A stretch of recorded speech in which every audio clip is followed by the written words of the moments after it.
Аллаху Акбар. Как я устал от этих одноклеточных горе-ухтишек.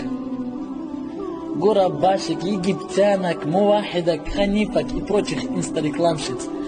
Выставляют видео, где одна идет, а вторая сзади их самая представительная часть тела снимает. Потом она еще разворачивается, закрывает лицо рукой и смотрит игривыми глазами. Чуть не забыл, и нашид, как же без нашида, ведь пропадет вся святость данного процесса. Кстати, субханаллах, это и есть самые те мусульманки на пике, лучшие из лучших. Они в хиджабах, они знают все и вся. Они половинки и целикомки имана. А на самом деле это дешевки, которые не поняли суть хиджаба или никаба. Что его одевают женщины, когда им приходится выходить из дома. Надевают, чтобы не привлекать мужчин. Субханаллах, хиджаб — инструмент рекламы в соцсети, чтобы ее снимали и чтобы...